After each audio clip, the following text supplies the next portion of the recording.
Welcome into Throwback Thursday here on Main Street Sports Today, presented by the Tennessee Orthopedic Alliance of Columbia. I'm Maurice Patton, along with Wade Neely, coming to you from the Lee Company studios of our respective homes on this lovely Thursday afternoon. We'll be here with you for the next couple of hours, discussing sports of local, regional, and national importance. So stick around. It's going to be fun. Wade, how's your Thursday? Wade, you're on mute. I don't know how that happens. The universe conspiring against me to start this show, but we won't let it win. Yeah, we're looking forward to a good one. Things are good. A lot going on. A lot to talk about. Busy day here in Pulaski as everybody. I don't know. I'm going to whisper this, but it kind of feels not all the way like fall, but it kind of just feels like one of those early days where you're like, "Ooh, this is kind of nice outside." So we're all enjoying it. Everybody's having a good time. Is this that faux fall that people talked about a couple of weeks ago, part 2 maybe? Yeah, fake fall 2.0 is definitely upon us, I'm afraid. But hey, we're going to sit back and enjoy it while we got it. Right? There you go. Enjoy it while you can. Enjoy, again, this next couple of hours, because in our second hour, we will visit with Heather Williams of WCYB TV out of Johnson City. We missed her yesterday, had some scheduling, I don't want to say issues, but she was not available. So she graciously consented to come on with us today rather than just skipping the whole week. And that's good. Chiefs opening night, no less. She's making a big concession for us here. You know what? And it should be kind of interesting to see how she is attired for Chiefs opening night as well. So let's see if she is wearing the red and is it gold? Is it gold? Crimson and gold? What do they call that? We'll see. We'll have to ask her about it if she's not actually official explanation. Absolutely, she will. But yeah, getting us done at Darlington and getting us ready for the opening race of the Cup Series playoffs this weekend in Atlanta. So looking forward to talking to Heather. Also looking forward to talking in the next segment with first-year Battleground Academy football coach Bobby Bentley on Coach's Corner. The Wildcats are 2-0 and left no doubt in either of those. So looking forward to checking in with him on what's going on over here on Mac Hatcher in Franklin. Also, we'll be talking a little Braves. Took care of business last night. Talking a little Astros, who did not. Again, NFL starts up tonight. We'll be touching on that some. Also, of course, college football is in full swing. We'll have a little WNBA talk, and it is Throwback Thursday. We are going to revisit our recent conversation with Ben Arthur of Fox Sports to get ready for the Titans as they head to Chicago this weekend, taking on the Bears. So, again, plenty to get to, plenty to unpack over the next hour and 56 minutes here. So let's get headed in that direction as we give you yesterday's results and today's schedule on the Rundown. This is the Rundown. Buckle up, gang, and strap in, because here we go. The Rundown kicks off with volleyball scores from last night, where I can tell you that Eagleville picked up a 3-0 win over Moore County. It was Riverdale also 3-0 over Webb School. Rockvale over Wilson Central 3-1. It was Smyrna defeating Murfreesboro Central Magnet by a 3-1 score. 3-0 for Gallatin over White House Heritage to cap our scoreboard last night on volleyball. Into girls soccer we go as Hume Fogg picks up a 7-3 win over Antioch last night. It was Father Ryan 0, Harpeth Hall 0. Richland scrapes out a 2-1 victory versus rival Loretto. Good win for the Lady Raiders. Station Camp, a 4-3 winner over Hendersonville. And capping our soccer scoreboard, it was University School of Nashville 4, Webb School 1. A couple of Major League Baseball scores. Last night it was the Reds defeating the Astros 12-5. The Braves with a 5-2 victory over Colorado as that series continues. Speaking of series continuing, it was the Sounds picking up another win over Gwinnett. 12-3 was your final score last night, favoring the Sounds. And in the lone WNBA game last night, it was the Fever defeating the Sparks 93 to 86. High school football this evening. Lawson travels cross town to take on Stratford at 7. In volleyball, beginning at 5, Cleveland comes to Siegel. Also at 5, Watertown is at Stone Memorial. At 5:45, Battleground Academy takes on Webb School, the host Webb School, the Lady Feet down there. Also at 5:45, at University School of Nashville, traveling to Middle Tennessee Christian. Providence Christian is at Columbia Academy at 5:45. At 6, Forest travels to Culleoka. Columbia Central goes to Franklin County at 6. Also, Hendersonville is at Gallatin. Mount Pleasant visits Hampshire. Cookeville is at Laverne. Lincoln County hosts Lawrence County. Lewis County goes to Loretto. Zion Christian is at Marshall County. Blackman is at Riverdale. Rockvale hosts Oakland. Santa Fe hosts Waverly. Tullahoma comes to Spring Hill. Stewart's Creek is at Warren County. And Smyrna is at Wilson Central. All of those are 6 o'clock starts. Go ahead. Moving right along into girls soccer action here. I was slightly lost on my run of show here, but now we're back, folks. Innsworth is at Brentwood Academy at 4 o'clock. At 4:30, it'll be Whites Creek at Glencliff. 5 o'clock will be Lead Academy at Lawson. The rest of these matches for the foreseeable future at 5 o'clock. It'll be Warren County at Murfreesboro Central Magnet, Grace Christian Franklin at Providence Christian, John Overton, who's at STEM Academy. DCA is hosting Clarksville Academy tonight, Mount Juliet Christian at Davidson Academy, Ezel Harding at Davidson Academy. Davidson Academy is going to be at home, folks. Show up at 5 o'clock tonight. 5:30 kickoff is Gallatin at Bowling Green this evening. That's Bowling Green, Kentucky. And moving us into 6 o'clock now, where it's Middle Tennessee Christian at Cannon County. Clarksville Northwest is at Clarksville Northeast. Loretto is at Fayetteville tonight. 6 p.m. start as Columbia Academy travels to Franklin Road Academy. Friendship Christian is at Good Pasture. Hickman County will be at Harpeth. Greenbrier traveling to Hunters Lane tonight. Lawrence County at Marshall County. Big district showdown there. As we also have Fairview at Montgomery Central tonight. Chugging along here, Cornersville is at Battle Creek. The Bulldogs taking on Battle Creek, the Grizzlies. Is that right? Correct. Be a big matchup there as they go through their first season. Laverne at Lebanon, Kirkwood at Sycamore, and capping your 6 o'clock kickoffs will be Forest at Zion Christian. 7 o'clock start for Siegel at Blackman, as well as Page at Brentwood. Also, Columbia Central hosting Lincoln County at 7. Centennial travels to Franklin at 7 o'clock. Independence hosts Ravenwood. Green Hill goes to Mount Juliet. Summit is at Nolansville. Spring Hill goes to Shelbyville. Wilson Central travels to Stewart's Creek. West Creek hosts Rossview. Martin Luther King is at White House, and Springfield travels to White House Heritage. All 7 o'clock first touches there. Major League Baseball already going. That's been a weird series from a scheduling standpoint, but Houston is at Cincinnati in an afternoon affair. You can see it on the MLB network. At 6:20 tonight, Colorado continues its series at Truist Park against the Atlanta Braves. At 6:35, down at First Horizon, you can see the host Nashville Sounds taking on the Gwinnett Stripers, 1P.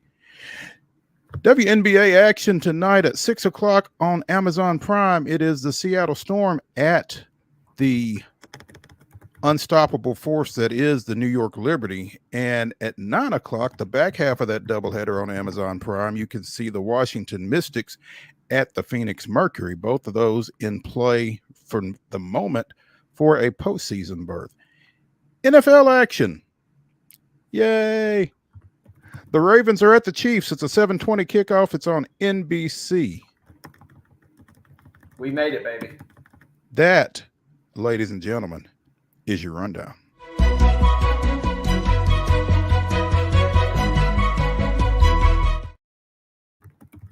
Your top story brought to you, as always, by Piggly Wiggly in Neely's Mill in Columbia. Be sure and swing through there to pick up or check out their delicious daily deli lunch options that are available until 6 p.m. So it's not just lunch, it's early dinner. Also, their hand-cut meats and everything is cost plus 10% at the cash register. Piggly Wiggly, Neely's Mill, Columbia. bringing you our top story. And remember when Wade and I were talking about yesterday's top story and some staff changes in Memphis and how maybe it would portend something else? Well, the other shoe has fallen, and it's got nothing to do with that 26 pair that was stolen from Penny Hardaway's house.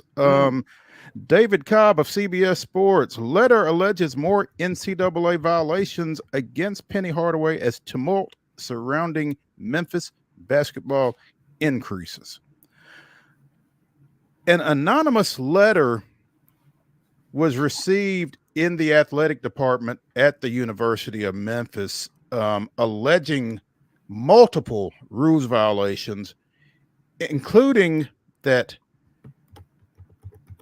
commitments from 2 players between 2020 and 2022 were paid for by at I am 1 cent. One of those players ultimately did not come to the University of Memphis, but one did. Again, an anonymous letter is received in the athletic department. That letter has been handed over to the NCAA, and certainly a investigation will follow. So, this falls outside of NIL and that kind of thing. This is still illegal, regardless of whatever rules are in play. Allegedly, Hardaway initiated a $30,000 payment to the prep school coach of a former player in 2020, and $60,000 for another commitment, although again, that player never arrived. So, also allegations of academic misconduct, which all has to be fantastic news for athletics director Ed Scott, who has been in place for barely 2 months. Yeah, welcome to the circus, right? Absolutely. So, things are getting interesting. Well, let me rephrase that. Things have been interesting in Memphis basketball since Penny came on board. So, this is nothing new. You had the whole James Wiseman situation not long after he came on board. You had the whole situation with basically the Tubby Smith overthrow to get Penny in place. There's always a thing in Memphis, and it kind of goes back to what your friend was saying about yesterday's situation, Wade, where it would just be nice to just have a boring Grizzlies and Tigers season. And clearly, this ain't going to be that. Nope. More of the same for Memphis. And a friend of the show, Chris Vernon, he was talking about it on his program today. He said, there were all these weird theories, and, you and I were trying to come up with maybe what the reasons could be for this. But at the end of the day, it was just what Memphis kind of always does, kind of just some dumb stuff and getting caught up in kind of some unnecessary situations. And so I love what Verno said. He said, hey, this ain't our first rodeo as far as fans. So, you just strap on. And when you buy a ticket to be a Memphis fan, at this point, you're signing up for the ride. Like I said, the circus is in town, and it has some super, super highs, and it's got some wild, wild lows, and you're just riding the merry-go-round the whole time. Buy the ticket, ride the ride. But here's the question that newly named athletics director Ed Scott is going to have to answer pretty quickly, I think. Is the juice worth the squeeze as it relates to Memphis men's basketball coach Penny Hardaway? And I will tell you that this was my biggest concern from before he was hired, because the question I kept asking is, what happens when you have to fire your hero, your legend? And if there is a bigger men's basketball legend at the University of Memphis / Memphis State than Anthony Hardaway, point him out. Homegrown kid, played his high school ball at Memphis Treadwell, came there, was a baller from day one. Had he not come back and coached, I mean, he is just a legend. And now you're dealing with a guy who, he's won 20 games each year. I think he's won one NCAA tournament game. They've been to one NCAA tournament. I'm sorry. They've been to two. They've won one game. I mean, what are you doing? And for the level of competition that you're getting, is it worth the constant in the news for the wrong reasons? That's the $1 million question, right? There probably was a point, when he gets hired in 2018 that a lot of folks would have said, yeah, it was worth taking that risk. And that's the thing, right? I think a lot of folks knew that there was some inherent level of risk, even though he is in this legendary status. I mean, we're talking about a high school coach at this point, right, who already had some baggage at the high school ranks. So when you come in as a Memphis fan, you kind of almost are saying at that point in time, back in 2018, like, yeah, I'm willing to take it. Sometimes you get so upset and downtrodden with the direction maybe potentially you're going that you'll scramble for anything. And now I'd be real curious to see if those same fans feel the same way, because, man, it does not look good for the program. And it's not as if they're, like you said, going out and making Elite Eights and Sweet 16s every year. Right. Yeah. I mean, they're struggling to get in the tournament. This ain't John Calipari, Derrick Rose, national championship game, Memphis.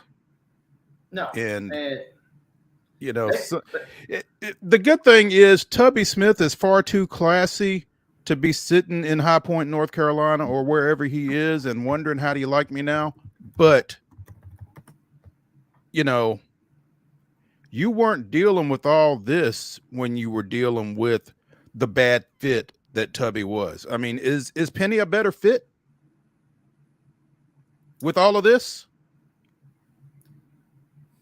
Now, that is an interesting question, because just over the history of the Memphis basketball program, right? Maybe, I mean, if you're a Tennessee fan, especially, you're saying, well, you know what? This is how Memphis has been. This is what Memphis deserves. They deserve all the circus and craziness that comes with the program. And in a weird, sadistic way, I think a few Memphis fans like that. They're like, you know what? We'll deal with Calipari and Rose and all the hoopla that comes with that if it gets us, in the mix. And we'll just roll the dice and see what we can come up with as far as, getting off from allegations and whatnot. I think there is very much a black hat-ism, if that's a word, for Memphis basketball and Memphis basketball fans. I think they are willing to put on that black hat. I think they're willing to be the villain to some degree. Yeah. If success is at the end of all that. I'm not sure that that's the case right here. Yeah, that's the key. We'll put up with a little cheating. We'll put up with a little extracurricular. But, hey, you better win some games at the end of the day. We don't care what you do as long as you win it. Yep. Last year, Memphis started 15-2, got up to number 10 in the AP poll, and then crashed and burned down the stretch and missed an at-large bid. So, again, 7 years, 2 NCAA tournament berths. I can't think that was the expectation when he walked into the FedEx Forum. Sure don't seem like it. And, you're only technically, especially in this day and age, you're only one recruiting class away or one magical run away from forgetting all about that. But, yeah, to this point, it has not panned out, I don't think, to anybody's expectation. Not at all. Not at all. Let's take a break from the Lee Company studios here on Main Street Sports Today, presented by the Tennessee Orthopedic Alliance of Columbia. When we come back, it's Coach's Corner, and we will visit with Battleground Academy football coach Bobby Bentley. Stay tuned after the break.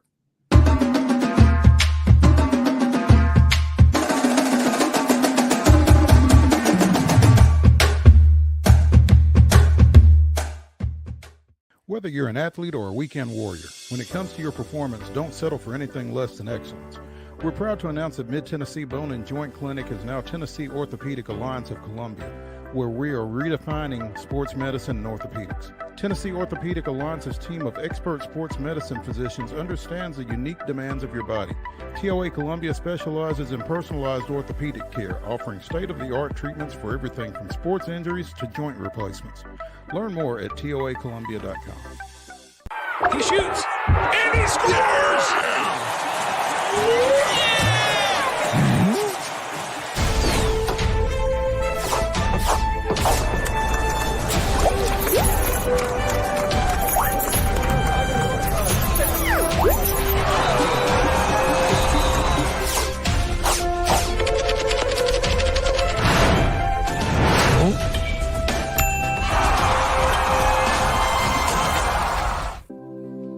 Custom Stone Handler supplies over 600 distributors and suppliers with quality stone products. Along with River Stone, we produce and distribute over 100 building, landscape, and other bulk products.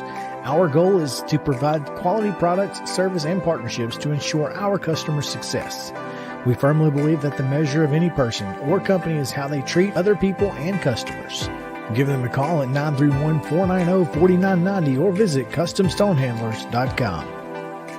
Nashville Sounds Baseball is back in Hit City for the 2024 season. Spend your nights and weekends at the ballpark with weekly giveaways, fireworks shows, throwback deals, live music, and more. Top talent will take the field at First Horizon Park against the AAA Minnesota Twins, Baltimore Orioles, Atlanta Braves, St. Louis Cardinals, Cincinnati Reds, and more. Tickets start at just $10 and are available now at NashvilleSounds.com. We will see you in Hit City.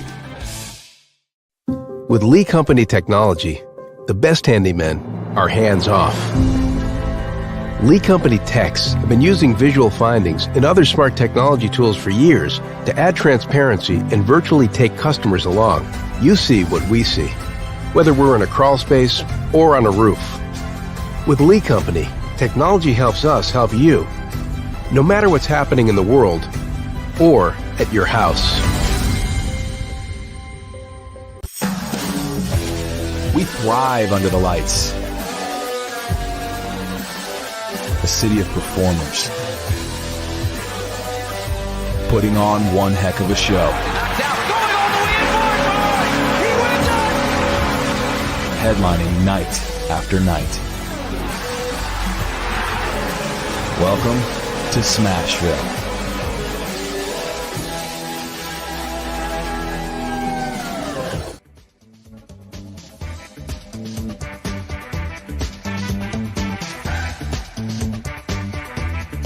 Throwback Thursday here on Main Street Sports Today, presented by the Tennessee Orthopedic Alliance of Columbia, continues. I'm Maurice Patton along with Wade Neely, and it is now time for Coach's Corner, as we will visit with first-year Battleground Academy football coach Bobby Bentley. And to say that BGA has been an offensive juggernaut in the first couple of weeks would be a gross understatement. Opened with a 68-41 win against Knoxville Webb, followed that up with a 69-3 win over Maplewood last week. So in 2 games, the Wildcats averaging 68.5 points per game. That's the Wildcat football team, not the basketball team. Ooh. It's just the way you drew it up, right, Coach? Well, we've had some good players, and the guys have responded well. We've got really good coaches, and you know, we didn't know how it'd go the first time we got here. We only had 5 guys at the first workout, so I kind of thought I made a wrong decision. It's been a little better climb than I anticipated. So it's been good after that first day. Well, they wanted to set things up for success, I guess. When you only have 5 on the first day, then it can only go up from there, right? So exactly right. And they had done a lot of team training, and the guys responded to how we do things, and I'm excited about it. And I think I wouldn't have taken the job if I didn't think we could win a championship here.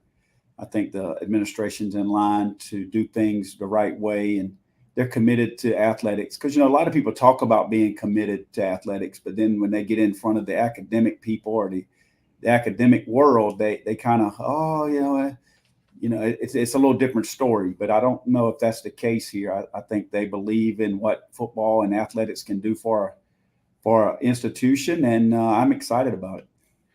Coach Bentley coming in after a long and decorated career at both the collegiate and prep level in South Carolina, taking over for Jonas Rodriguez, BGA 25-30 over the previous 5 seasons with Coach Rodriguez. Finished last year right at 5-6. Coach, you're doing this with a lot of the same people, right? Yeah, I think we looked at the schedule. Or looked at the statistics from the last couple of games, because we had played basically the same schedule last year. Mm-hmm. We've got a few transfers that have come in. I think we have 6 kids that are playing right now that didn't play last year. But it's basically the same kids, same quarterback, same offensive line, except our left tackle is a freshman transfer. That's a really, really good player. But the defense is almost identical, except a linebacker, Elijah Fernandez, whose mom got a job here as a math teacher, and she brought him along, which that was a welcome addition. He's a really, really good player. What was that discussed in the interview process, Coach? Oh, 100%. The head of school, she not only has a good football player, but she's got a daughter that's a really good athlete as well, a 3-sport athlete. So her daughter is a really good player. His sister is a good athlete as well. So, yes, that was definitely part of the plan. Did you say freshman left tackle, Coach? Freshman left tackle. Remember the name Cohen Dial. He'll be a top 10 player in the United States of America. He'll be an SEC player. He just got a Tennessee offer today. He's breaking news here on Main Street Sports today. We like that. Yeah, exactly. I actually first one to know it, but Tennessee called me today and they offered him. He's, our offensive line coach was with me at South Carolina, so we kind of know what an SEC player looks like. He's 6'7", 300 pounds, and he can run. He can move. He's athletic. He's a really, really good young man, too, with a great mom and dad. And he's got kind of all that total package that you look for in an SEC recruit. Absolutely. And I imagine, Coach, that is a fun piece to know that you've got to move around the chessboard for the next couple of years as you continue to grow this program. I'm curious, though, when you take over at a new spot, do you kind of go through, especially after being in several different coaching stops, do you kind of approach each position with kind of the same blueprint, or are you kind of evaluating and kind of modifying based on what you've got? I'm curious on your just process, I suppose.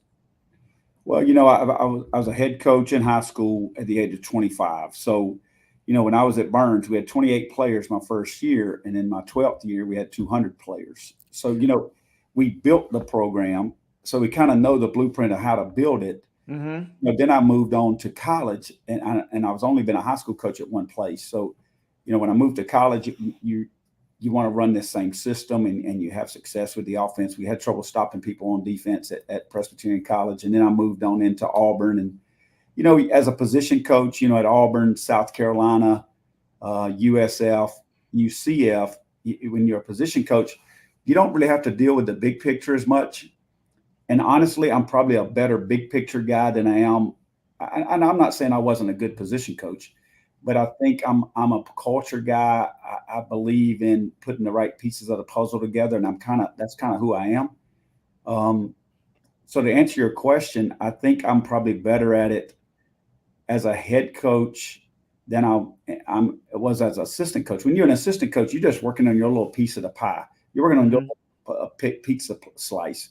And the guys that, I think that's why Will Muschamp allowed me to coach quarterbacks, running backs, and tight ends for him, because he knew I was concerned with that puzzle, that little pizza slice, and that's all I cared about. And I think that's as an assistant coach, that's all you should do. But as a head coach, I'm more of a program builder, probably more of a coach's coach, a player's coach. Like, I'm going to make sure our players are happy, they're pleased with what we're doing, and build the program from there. I hope I answered your question with that. You did. And I'm also curious, how do you take potentially some high level football stuff, NFL caliber, SEC caliber for sure, concepts, and dial that back for what you guys want to do? Or do you dial it back? Yeah, do you dial it back? Yeah, it's a great question, right? Yeah, I don't think you dial it back. I don't know any other way to do it than the way I know how to do it. So, the coaching styles, the things that I've learned from, Muschamp and Malzahn and those guys, you just coach ball. There's not a whole lot of difference in the ball that's going to be played tomorrow night at 7:00 and the ball that's played up at Vanderbilt Stadium or down in Tuscaloosa. There's not a difference in the ball. The difference is the type of players that's playing it, especially the defensive line. The difference in this level of ball in the SEC is the defensive lineman and the offensive lineman. Obviously, there's a difference in skill too, but there's a major difference in the lineman. The effects of what the line can do to you as far as that goes. But the ball's the same. We're running pin and pull. We ran pin and pull the same exact way against Kentucky when I was at South Carolina. It's the same exact play. We run our screens. It's the same screens we ran with Shi Smith and Deebo Samuel. It's when we run the reverse. We had a nice little reverse last week. That was the same reverse we ran at Auburn. It's no different. It's the same exact play. It's just, you may not have as many plays ready. That's maybe the play sheets may be a little smaller, but it's the same plays. It's the exact same plays. Bobby Bentley, first-year football coach at Battleground Academy, joining us here on Coach's Corner on Main Street Sports today. And, Coach, your last couple of comments right there, when you mention a Deebo Samuels or some of the other luminaries that you've had the good fortune of coaching at the collegiate level, how much street cred does that give you in the locker room at Battleground Academy? Man, to be honest with you, I don't even know if they know I've coached some of those guys. Honestly, I haven't told them. They haven't asked me, so they probably just think I'm a normal high school coach. Just came in from country boy from South Carolina. I don't even know if they know that, honestly. But you would hope that they've done some homework, or maybe their parents. Google is a beautiful thing, Coach. Yeah, they've been on that Wikipedia, Coach. Come on now. Come on. Well, I've had one phone call from a parent that asked me that her son needs to catch the ball more. Oh, no. So, you know what I mean? I don't know.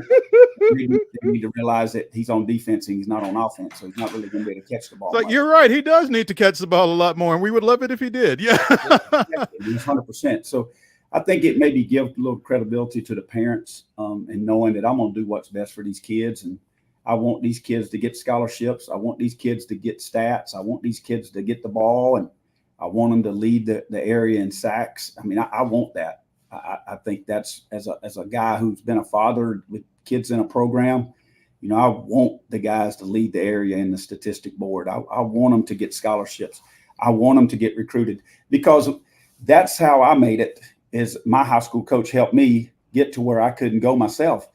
So that's what I want these kids to do. And it's no different. I know it's a job of mine to help these kids get recruited and to get accolades and to get awards. But, I'm also here to build a football program and to win games. So, you got to balance all of that and help these guys understand that. And here, being new, the culture is so different here. We're trying to get guys to understand how to block and tackle, because we still don't block and tackle well. We might be scoring some points, but some of that's because we can put a kid in open space. But honestly, we're really not very good at blocking and tackling. And that's where we've got to get better.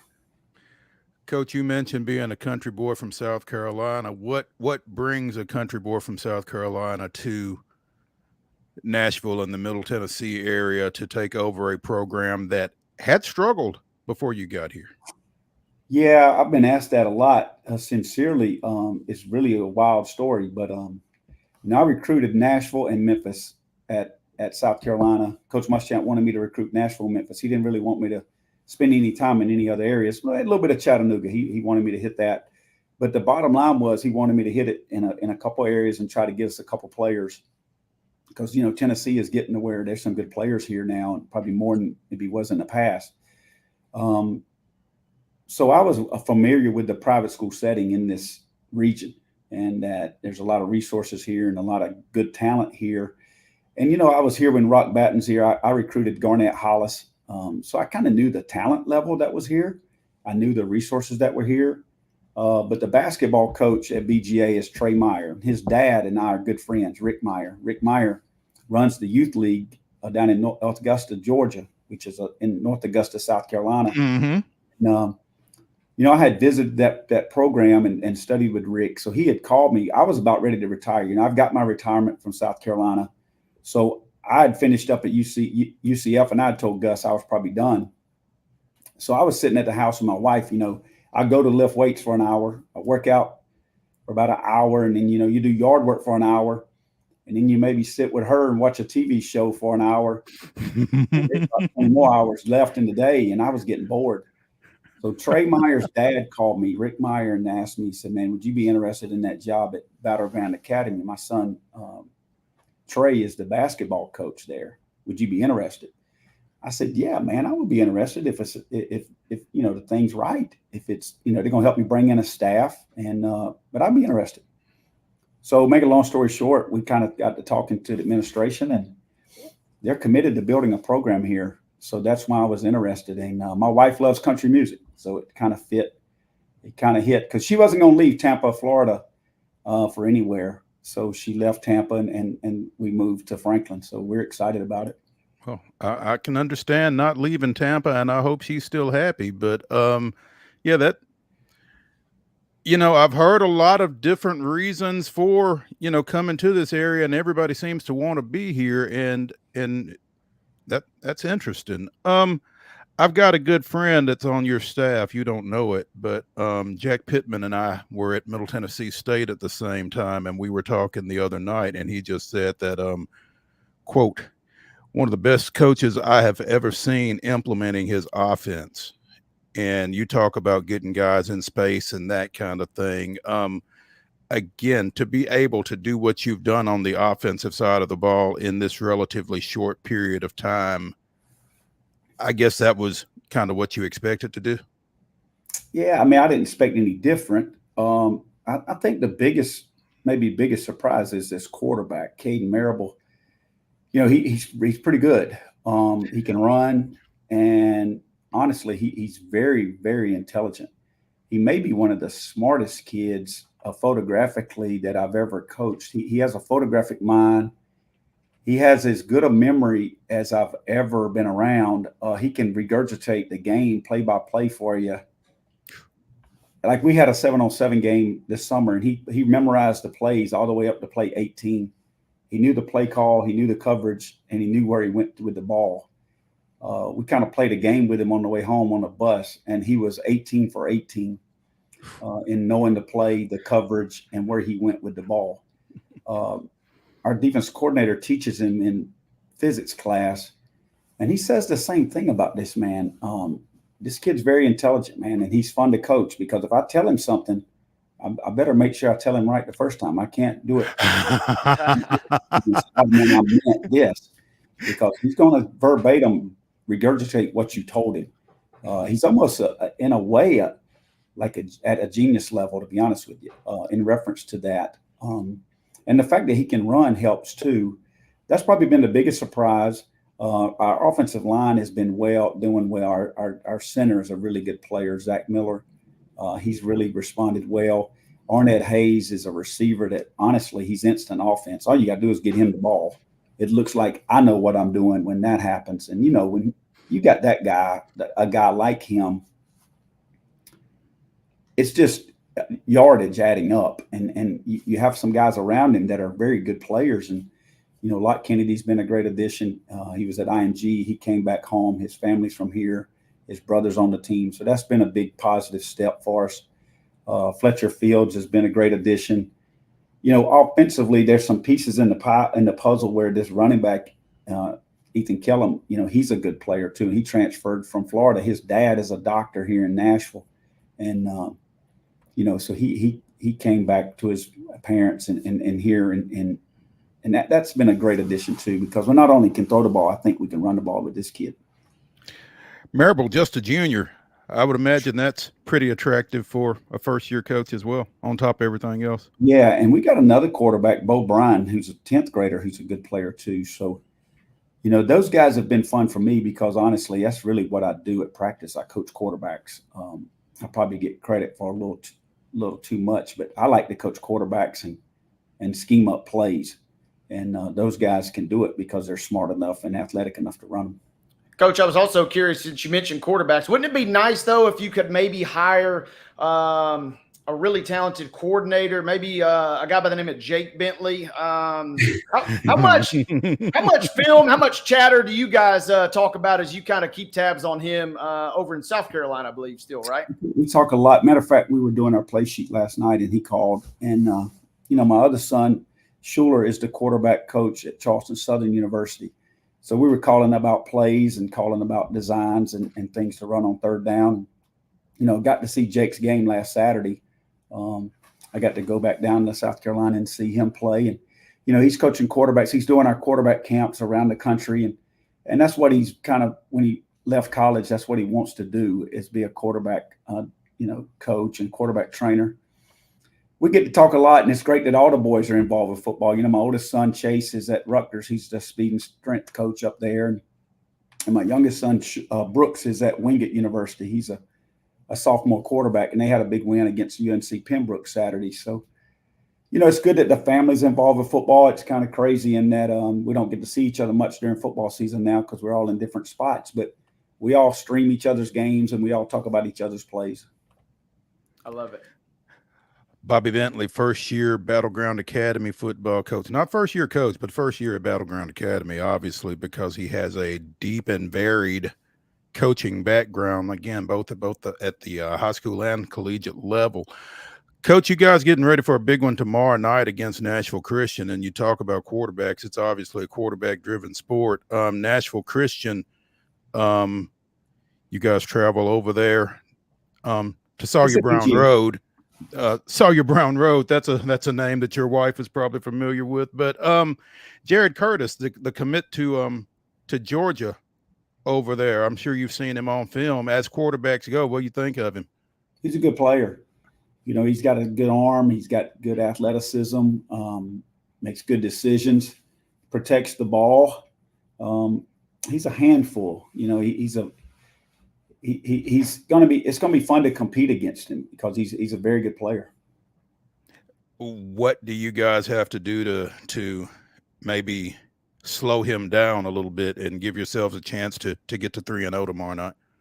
Well, I think you're going to have, to limit his big plays. That's the thing. He's going to carry the ball. They do a lot of quarterback runs. They do a lot of design quarterback runs. And then the thing that I'm probably most concerned about is when he's not designed the non-quarterback design runs, the runs that where he, has a pass drop and he takes off and runs, because that's where his athleticism shows up probably more to me.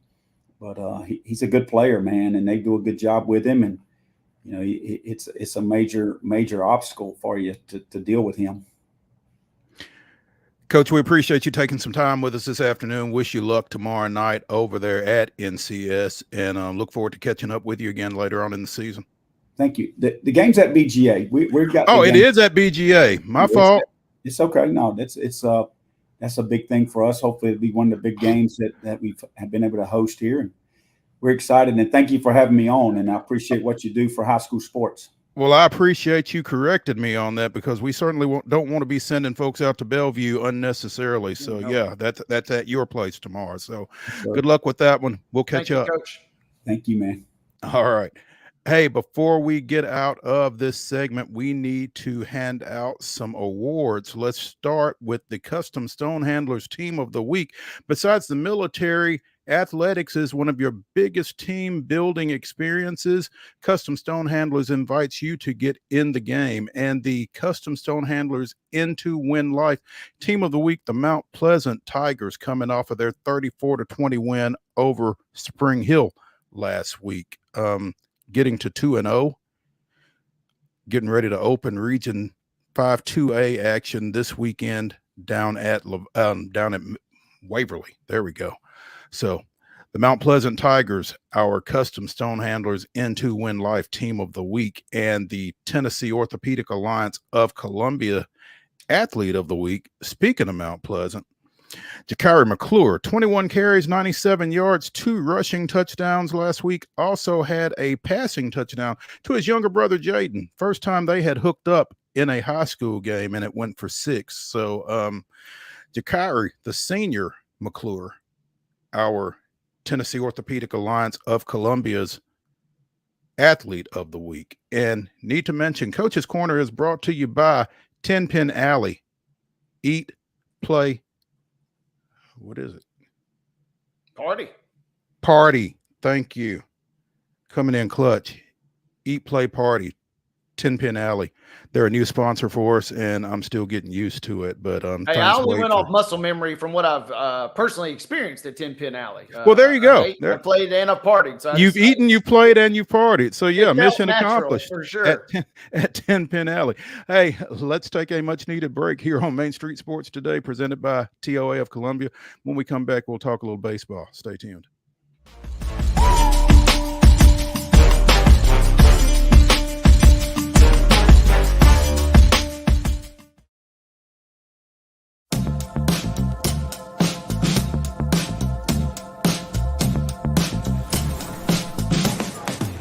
Do you want to be a bad man? Yes, you do. Do you want to taste sweet salvation underneath the summer moon? Do you need another hand now? Yes, you do. Go see Miss Josie down on Columbus Avenue. All right, Columbus Avenue.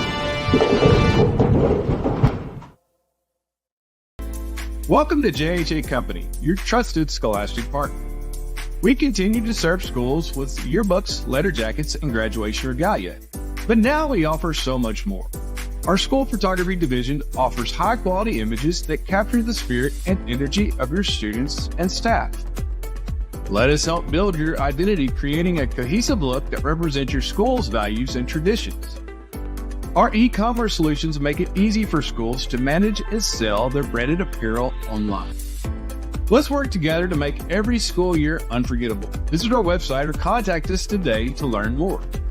JHA Company, celebrating achievements, building identities, and creating memories.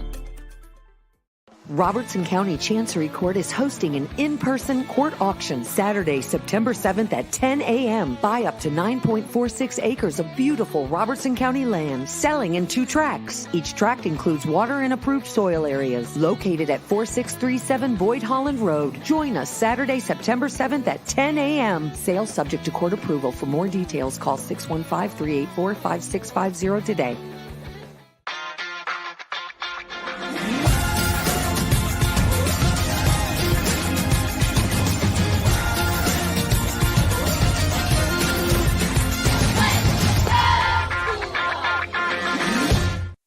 With Lee Company technology, the best handymen are hands-off. Lee Company techs have been using visual findings and other smart technology tools for years to add transparency and virtually take customers along. You see what we see, whether we're in a crawl space or on a roof. With Lee Company, technology helps us help you, no matter what's happening in the world or at your house. Whether you're an athlete or a weekend warrior, when it comes to your performance, don't settle for anything less than excellence.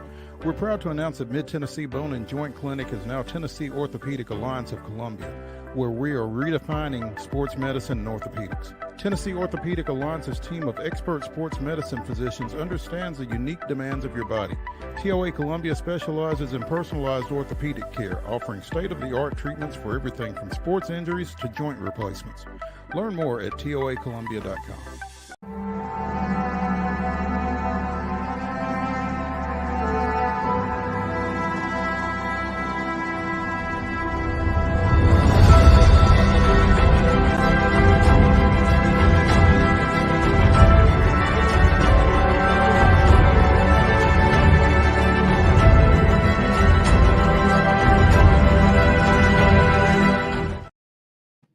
September 5th, 1972, Felix Millan likely swinging half a bat. Have you ever seen anybody choke up like that? Goodness gracious. No. No. Yeah. Coach Sweet maybe hitting some fungos yesterday. But I don't even know he was choked up that much. No.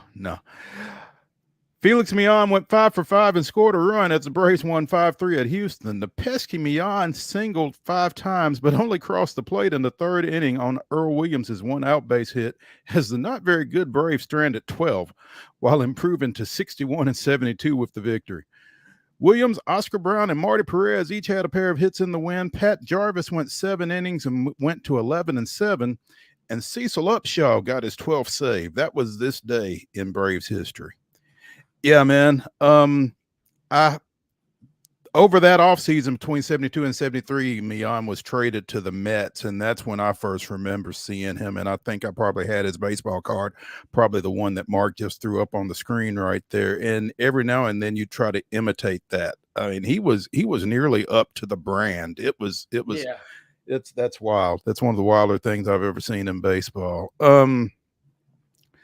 Braves took care of business last night and did it in pretty quiet fashion. Scored 4 in the first, 3 of those coming on a Jarrett Kelenic 3-run homer, and kind of put it on cruise control. And they've not really been able to do that very often, particularly when Charlie Morton was on the bump. But Charlie goes 5 innings, strikes out 8, and then they get him out of the ball game, handed over to the bullpen, and they took care of business in a 5-2 Braves victory, capped by the 30th save of the season for Raziel Iglesias. So Atlanta going for the sweep in the 6:20 matchup tonight. Austin Gomber going for the Rockies 4-10 with a 4.69 ERA. Ronaldo Lopez 8-4 with a 2.00 earned run average going out for Atlanta in this series finale here. Whit Merrifield, I've not seen a lineup yet. I don't expect him to be in it as he continues to, I guess they continue to be cautious with that knock to the back of the head from Tuesday night that apparently cracked his helmet. I mean, concussion protocol. I don't know if it exists necessarily quite like this in Major League Baseball, but if it does, he ain't appearing for a little bit just to save face. He could be totally fine, but you got to sit out a couple just to make sure nobody gets too suspicious. Well, yeah, they say all of his tests came back negative, so everything's fine. But yeah, he is not. I'm looking at today's lineup: Harrison, center, Soler, Ozuna, Olsen, Laureano, Sean Murphy getting the start at catcher, Orlando Arcia, Gio Urshela at third, Luke Williams batting ninth and playing second base. So, no Merrifield today. And yeah, to your point, you just got to be cautious with head situations like that. Better safe than sorry. And I don't think anybody is arguing the idea of Merrifield not being in the lineup after that.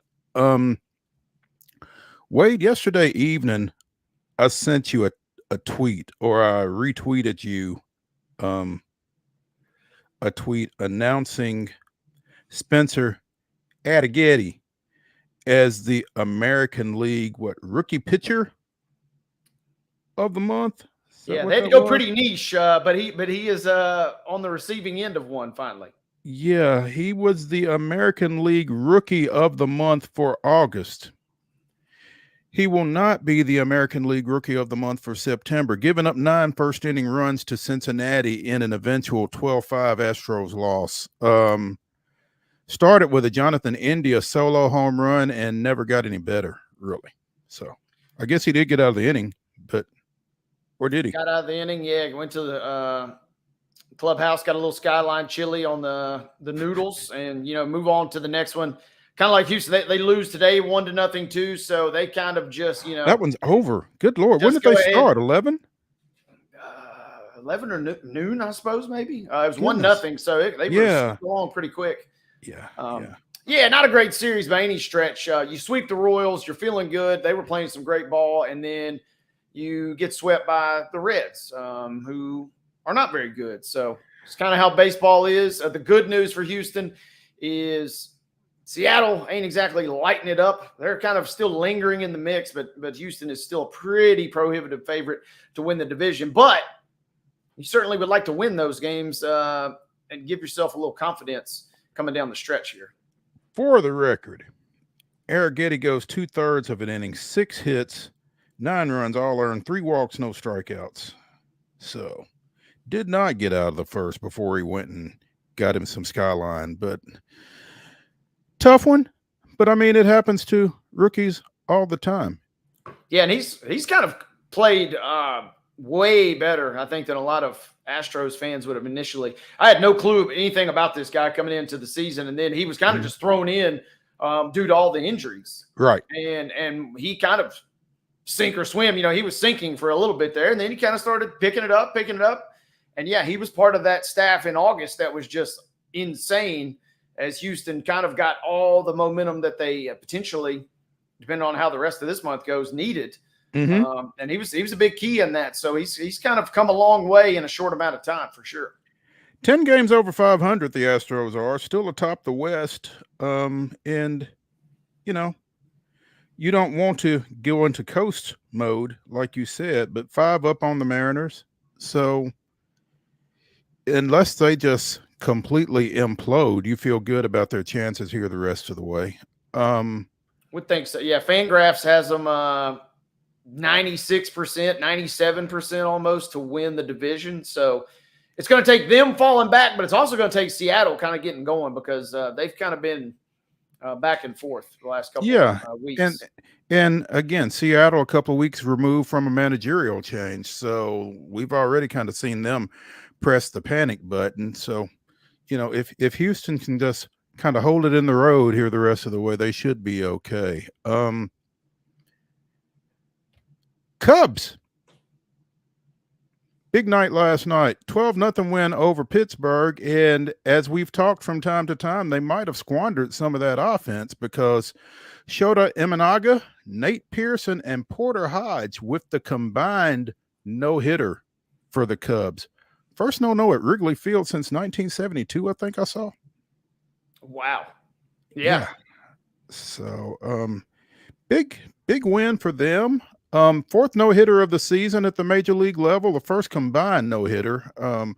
Obviously, Ronel Blanco of the Astros, Nate Snell of the Giants, and Dylan Cease of the Padres previously authored no-nos. But big performance from both the starter and a couple of relievers for the Cubs.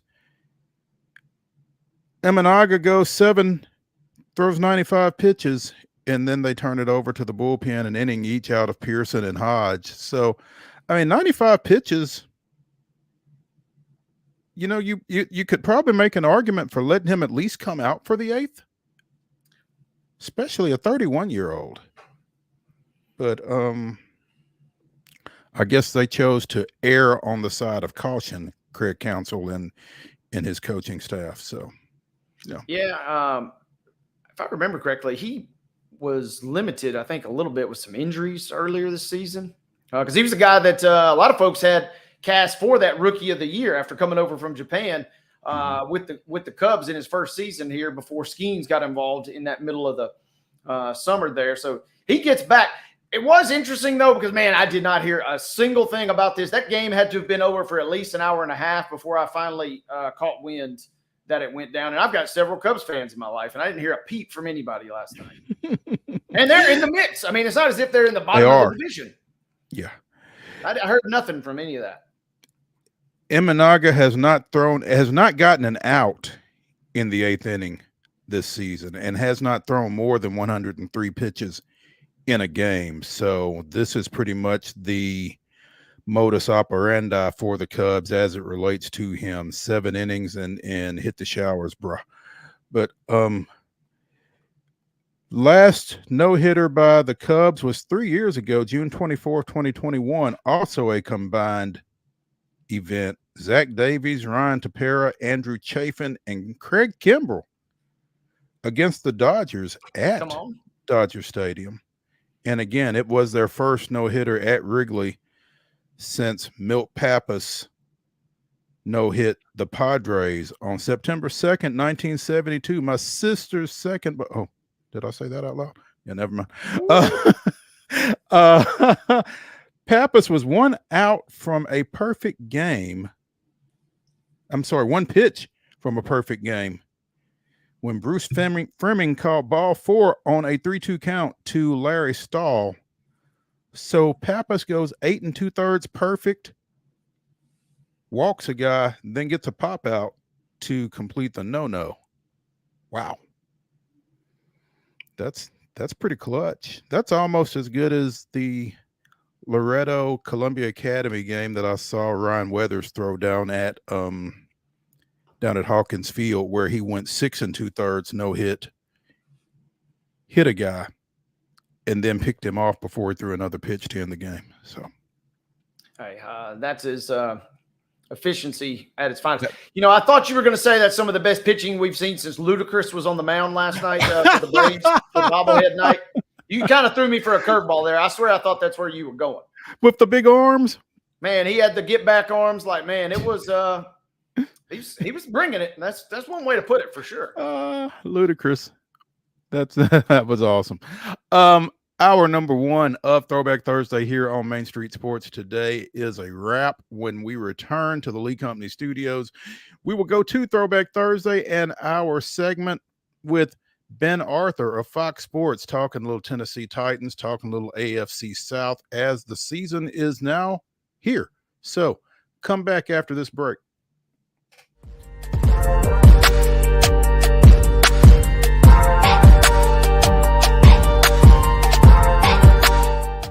Nashville Sounds Baseball is back in Hit City for the 2024 season. Spend your nights and weekends at the ballpark with weekly giveaways, fireworks shows, throwback deals, live music, and more. Top talent will take the field at First Horizon Park against the AAA Minnesota Twins, Baltimore Orioles, Atlanta Braves, St. Louis Cardinals, Cincinnati Reds, and more. Tickets start at just $10 and are available now at NashvilleSounds.com. We will see you in Hit City. Whether you're an athlete or a weekend warrior, when it comes to your performance, don't settle for anything less than excellence. We're proud to announce that Mid-Tennessee Bone and Joint Clinic is now Tennessee Orthopedic Alliance of Columbia, where we are redefining sports medicine and orthopedics. Tennessee Orthopedic Alliance's team of expert sports medicine physicians understands the unique demands of your body. TOA Columbia specializes in personalized orthopedic care, offering state-of-the-art treatments for everything from sports injuries to joint replacements. Learn more at toacolumbia.com. With Lee Company technology, the best handymen are hands-off. Lee Company techs have been using visual findings and other smart technology tools for years to add transparency and virtually take customers along. You see what we see, whether we're in a crawl space or on a roof. With Lee Company, technology helps us help you, no matter what's happening in the world or at your house.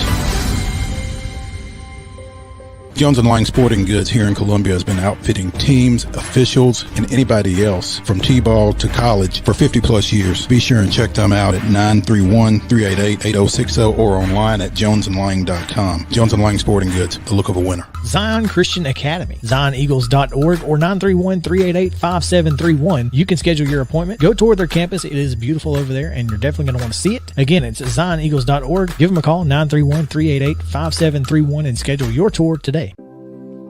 Custom Stone Handler supplies over 600 distributors and suppliers with quality stone products. Along with River Stone, we produce and distribute over 100 building, landscape, and other bulk products. Our goal is to provide quality products, service, and partnerships to ensure our customers' success. We firmly believe that the measure of any person or company is how they treat other people and customers. Give them a call at 931-490-4990 or visit CustomStonehandlers.com. Piggly Wiggly, located in Neely's Mill Shopping Center, is Columbia's locally owned and operated Cost Plus 10 grocery store dedicated to serving the community with low prices and smiling faces. Piggly Wiggly offers fresh, hand-cut meats daily as well as daily hot plate lunches from their deli counter. You're certain to see smiling faces and a helping hand when you're here at Piggly Wiggly. Come by and check out our fresh produce, high-quality meats, and more. Down home, down the street, we'll see you at the Pig.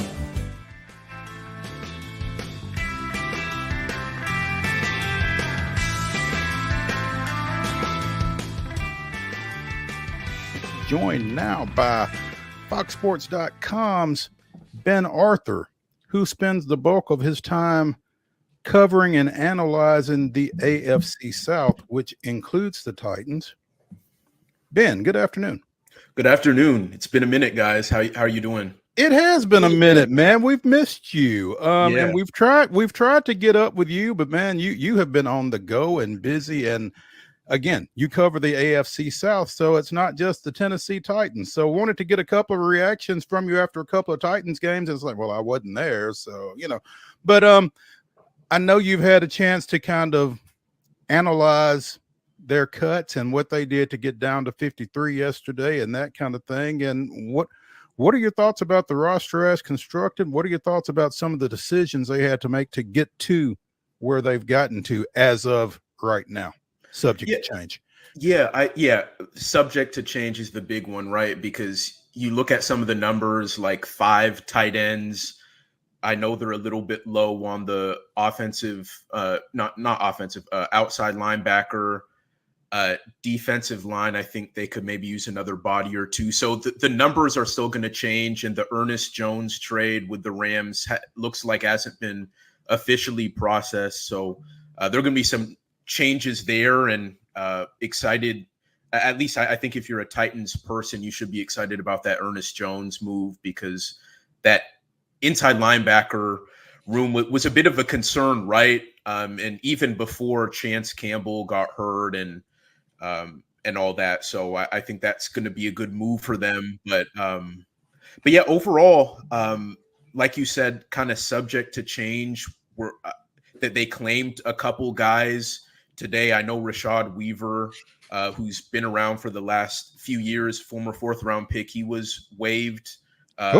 Yeah, he was. One of the guys they claimed was a defensive end. I don't remember off of what team, but that was kind of an example of how the rosters are still kind of fluid at this point. So, but yeah, I think overall in totality, I mean, this is a completely different team, like for the Titans, right? I think over the last couple years, specifically this offseason, just working with Brian Callahan, we've seen a lot of turnover. I think you look at the starters, probably 16 of their starters, something like that, is going to be different this year, specifically on the defensive side of the ball. So a lot of change going on. I think they've shored up depth overall, because just with the Titans, I think lack of talent was a big issue with Mike Vrabel in the later years. And I think some of the aggressiveness that Rand has shown is because of just the lack of depth, right? And the failed draft picks. And we saw, Caleb Farley was another guy who just got cut after just playing 12 games as a former 1st-round pick over 3 years. 3 years. So yeah. It's subject to change, as you said, but I think overall the Titans are in really good shape, and I think this is a competitive team, definitely a team that can contend for a playoff spot. Competitive, particularly in the AFC South, you think, right? Yeah, absolutely. And I've told this to a number of people, but I think the AFC South is one of the most competitive divisions in the NFL. I mean, I know you have the typical, like the AFC North. AFC North is probably number one, and NFC East, I think, is always really competitive. But the AFC South, I think you start with the Texans, of course, what they were last year, what they should be this year. They should be one of the top 3 or 4 teams in the AFC. But I think right after that, and, Colts, Jags, Titans, I think it's going to be really competitive. And I don't think the Texans are even going to run away with the AFC South like I think other people, national pundits, think, just because of the strength of the schedule and the expectation they're going to have. And these other teams, right? Like I think Anthony Richardson is a big wild card for Indy. Will Levis is a wild card for Tennessee. I think with what they've done around him, if Levis is kind of what they hope he can be, the Titans are a sneaky, dangerous team. And then I think in Jacksonville, they might have the best team they've had around Trevor Lawrence to this point. And so I think it's going to be a really fun division. There's no team that's bad in this division. So I think it's going to be a lot of fun. That assessment will encourage Titans fans when you say, I don't think there's a team that's bad in this division, because I think a lot of folks would have thought that if there is a team that's bad in this division, that it might be the Titans. So that's good news for a lot of folks, I'm sure. Ben Arthur of FoxSports.com joining us here on Main Street Sports today. Ben, away from the Titans for just a second, but a name that means a lot in this area. C.J. Beathard cut by the Jaguars yesterday with a injury settlement. Explain that, and what is his situation right now? The injury settlement, honestly, I'm not too sure about the particulars, and it definitely varies kind of from contract to contract. I guess the question is, what's the injury? I'm not sure. It was an injury he suffered in one of the preseason games. Okay. And I know the Jags, though, they haven't ruled him out from potentially coming back. Like, there are situations where some guys are released because of injury, but they could come back. And I know Trent Baalke, Doug Peterson, they spoke to Jags media, I think, what was it, yesterday? And so they haven't ruled that out. But I think with the Titans, I think they could potentially consider like a third QB. Obviously, Malik Willis isn't in the picture anymore. He has ties to Tennessee, ties to Nick Foles, the new OC under Brian Callahan. So I know, especially kind of with the rules, the way they are, and the value of the quarterback position, the Titans are going to add a third QB. Who is it going to be? Not so sure, but I'm sure that he's someone that they're going to look at, just his experience and actually just thinking like he has connection to Rand as well, because from the San Francisco days as well. Yeah. Right. So I think that's a veteran quarterback that they could possibly look at for sure. Ben, I'm curious, as you size up some of the moves that the Titans made within the last, well, we thought they were done, or the majority of them were done yesterday, but then we saw Weaver come down today on the chopping block. What move, if any, really kind of maybe caught you off guard in a surprise? Or did any move that the Titans made kind of catch you off guard, good or bad, I suppose? There weren't really any big ones that really caught my attention in terms of surprises. I mean, there are guys who I thought had really good camps, who I thought had a really good chance of cracking the initial 53. Like guys like Gabe Judy Lawley, guys like even Matthew Jackson, who apparently is signing with the Jaguars. Another local kid. I hate to hear that. Kid from Nashville, who did well in a limited role last year, a special teams guy, and had a really, really strong camp. He had like 3 or 4 picks in camp. So I was kind of surprised at that move. That actually might be the biggest one. So yeah, Matt Jackson for sure. Again, the whole 5 tight ends thing is a big shock for sure. And again, kind of the whole fact about this is kind of subject to change just with roster fluidity.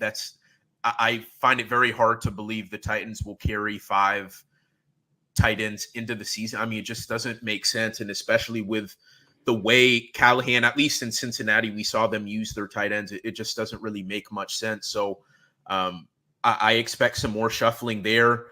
But yeah, I think those are some of the big ones. I'm trying to think who else moved, but yeah, I'd say Matt Jackson would probably be the biggest one, and then apart from the 5 tight ends making the initial 53. They only kept 5 because they couldn't keep 10, I suppose. Why stop at 5? I guess the NFL compels you. I'm also curious too. A guy you mentioned, we talked a little bit about him on the show yesterday. What kind of role, or how good can Ernest Jones be after coming over from the Rams for the Titans in your mind? Yeah, I think he could be very good. And I think he's a perfect, ideal fit for Denard Wilson and what he's building, right? I think it's very clear at this point that this is going to be a very aggressive defense. They're going to press a lot. They're going to blitz a lot.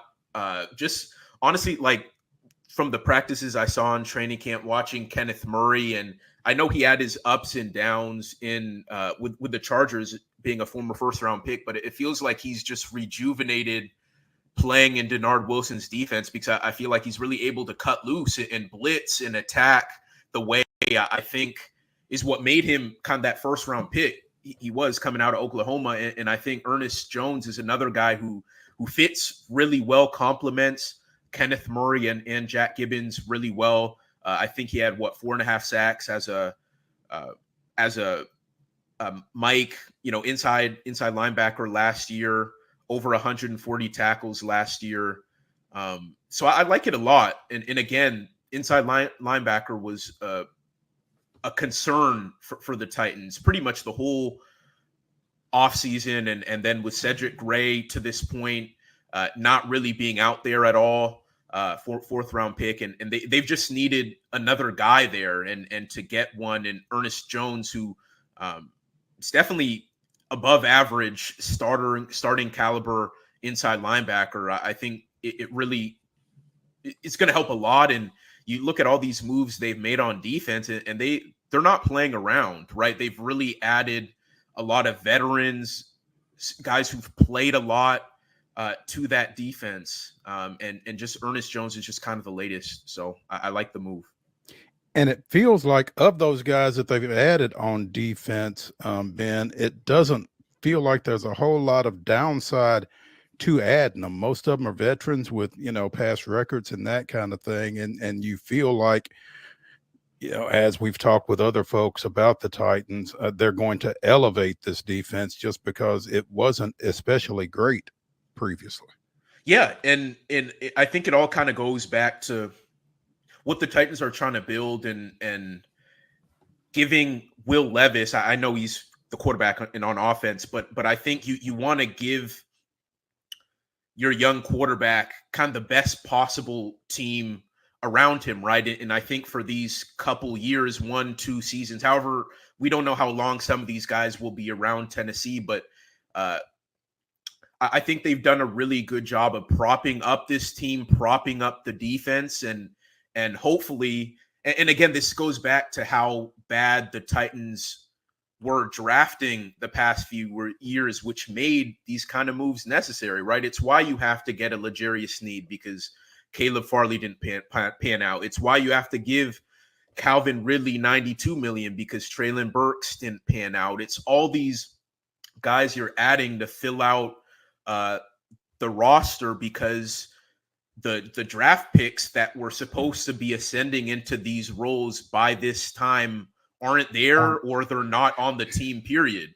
So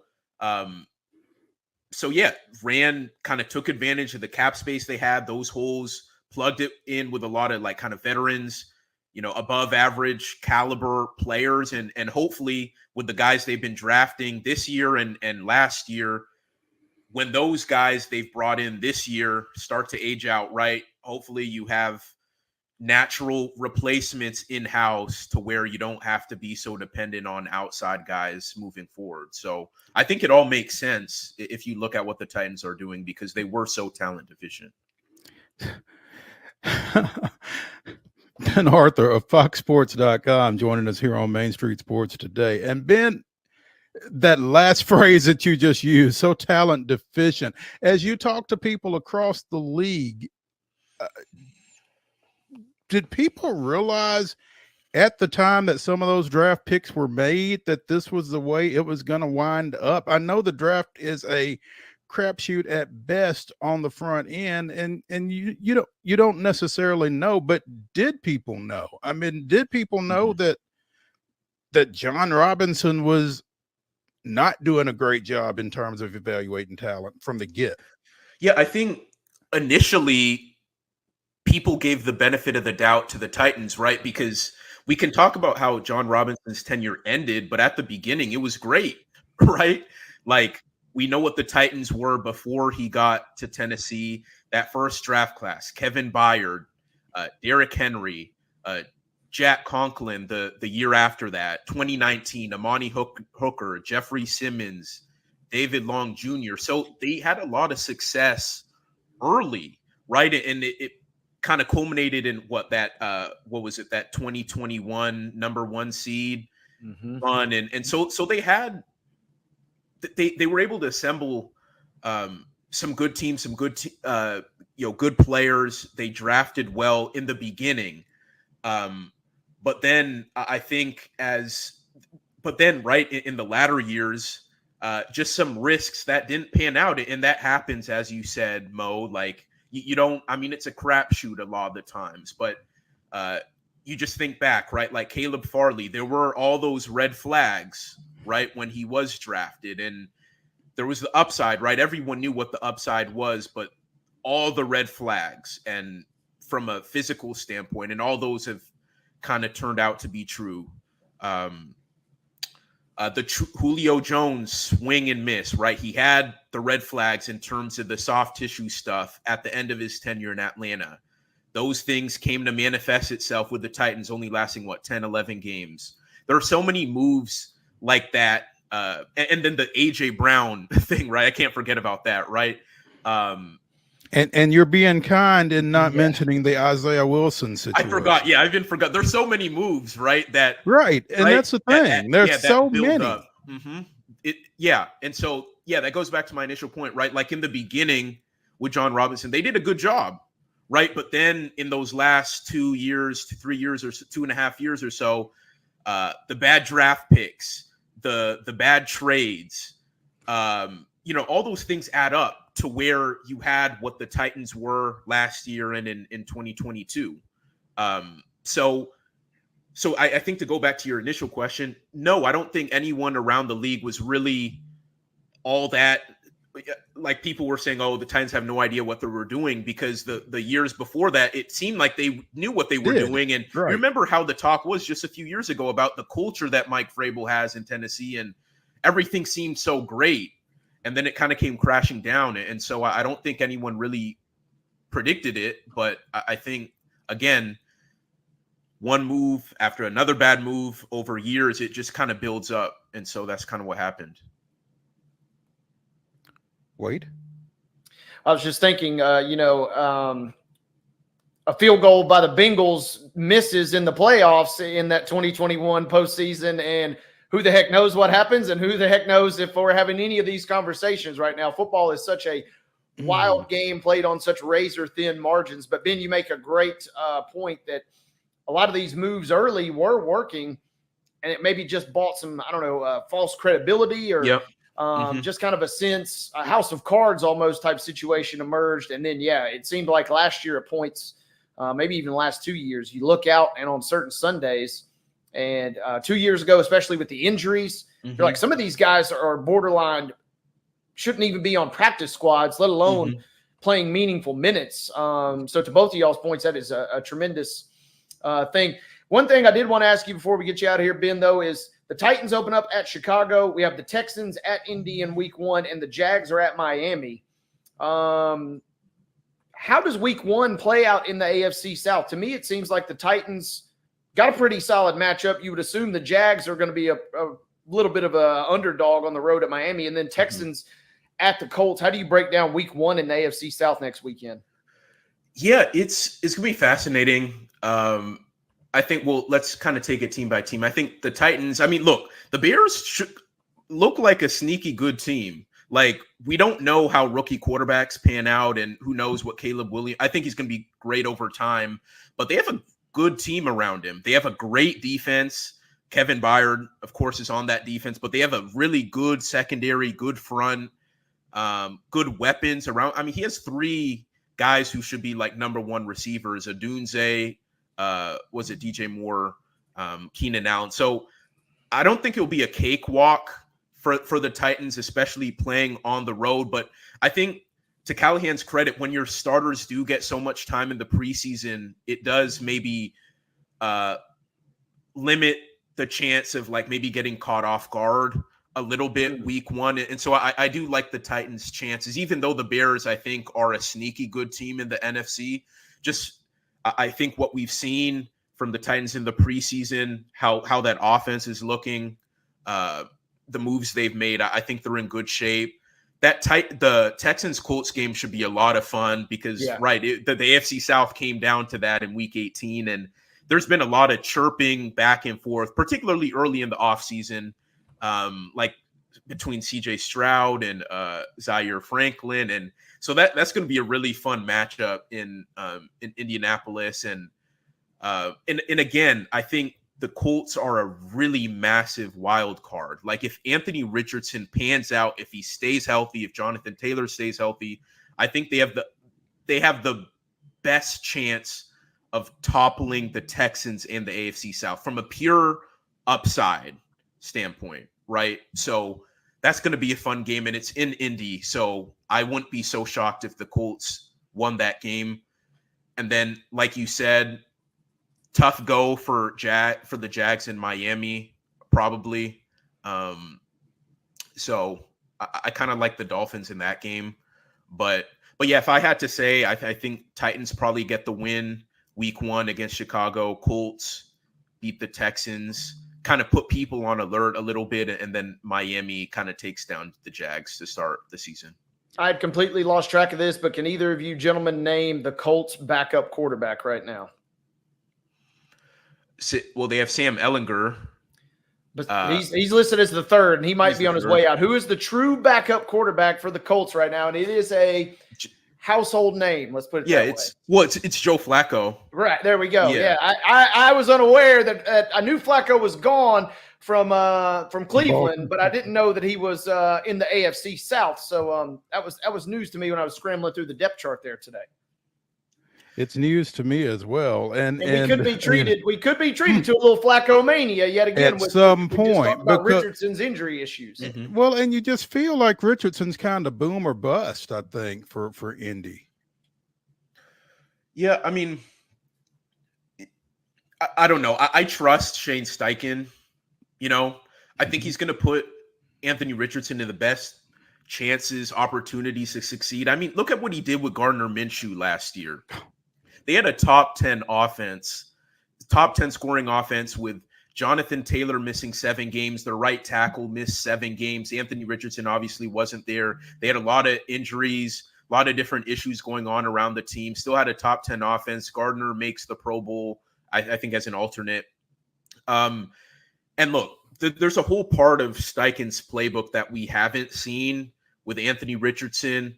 The whole RPO stuff with Jonathan Taylor. Richardson and Jonathan Taylor only played 2 snaps together last year. 2 snaps. So there's a whole component of this offense we haven't seen, and Anthony Richardson is still kind of getting his feet under him. And look, they're going to be the ups and the downs. He's still very inexperienced. He's still maybe not polished, obviously, but the talent is there. We saw it in a lot of spurts in the 4 games he played in last year. And so I trust Shane Steichen, his offensive genius, offensive mind, so to speak, to really put Anthony Richardson in that offense in the best kind of opportunities to succeed. Ben Arthur of FoxSports.com joining us here on Main Street Sports today. You can find him on Twitter or on X, however you care to refer to it, at Ben Y. Arthur. Ben, we appreciate you taking some time with us. Where are you going to be week 1? Week 1. I think I'm just staying here. I'm staying home. The plan was initially to go to Indy, Texans, of course, but the company wants me home this week for week 1. So that's what I'll do. So I'll just keep a tab on all the games from home. Yeah. All right. The best seat in your house. Have fun with that. We will catch up with you soon, man. Thanks. Appreciate it. Thank you, guys. Thank you.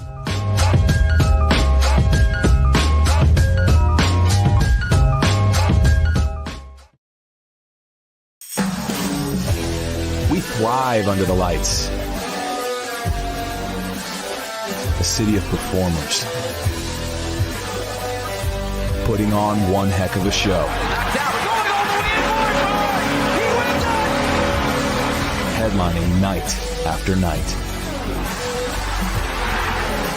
Welcome to Smashville.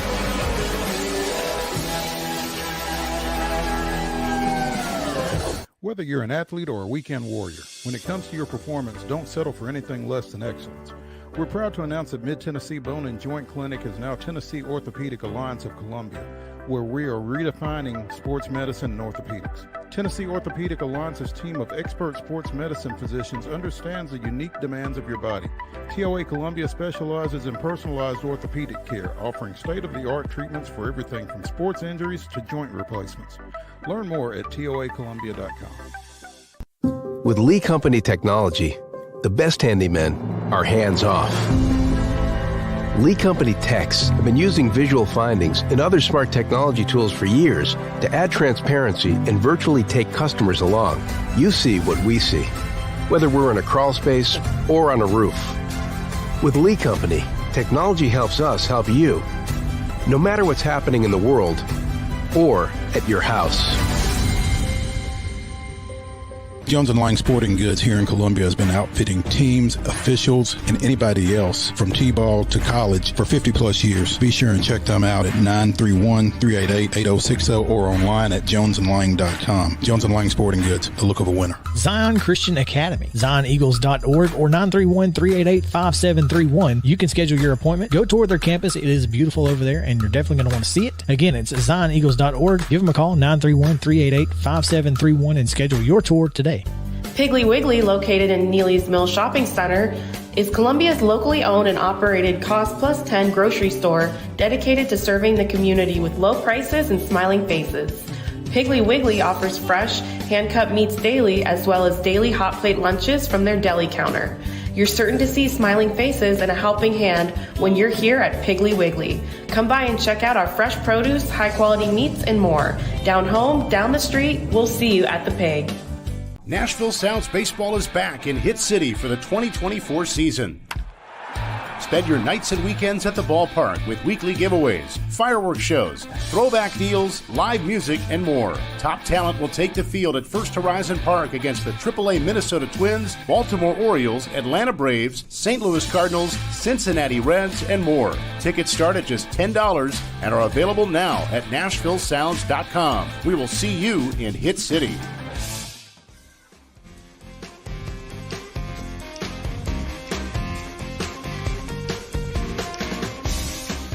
Throwback Thursday continues here on Main Street Sports Today, presented by the Tennessee Orthopedic Alliance of Columbia. That's Wade Neely. I'm Maurice Patton. It's time to talk a little NASCAR with the driving Heather Williams, who unfortunately is joining us audio only.